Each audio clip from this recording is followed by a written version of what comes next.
before I even got on the stage, I just felt at home, because Friday night I landed, God gave me grace, I took the float plane there, you know, like so King's Kid traveling style, you know, so, but anyways, I got there and I was just kind of humming, you know, some praises to God, and this guy was strumming on his guitar. All of a sudden, before I knew it, this worship session erupted. It was so cool, and just the presence of God just came down, and I just feel for these people, like they're young people like us, you know, like most of us, and they just love God, they love God's glory.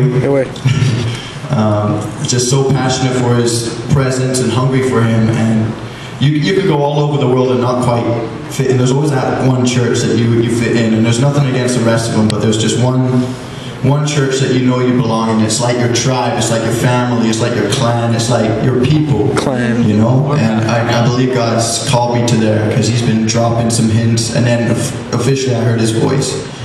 So that's why I'm going. God says He's going to use me, but more important than that, it's like a time for me to grow. It's a time for me to learn and grow close to God, you know, because I mean, you could go all over the world doing ministry, but if you don't know God, and if you never experience God, I mean, you're missing out, you know. So love is the thing that counts. It's essential. Do you share my testimony now, or I don't know what's going on right now?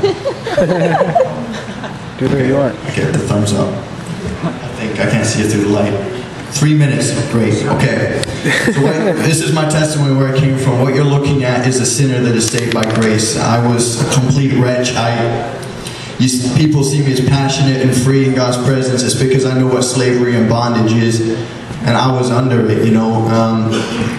But enough about me. It's the fact that God, I want you to know something just in my life, that God takes the weak things, He takes the lowly things, He takes the least of things, and He makes them great. The people that didn't deserve a purpose, the people who didn't deserve life, the people that were so stuck in their own ways and so knocked down like I was. I didn't really have any friends growing up too much, and God chose me anyway.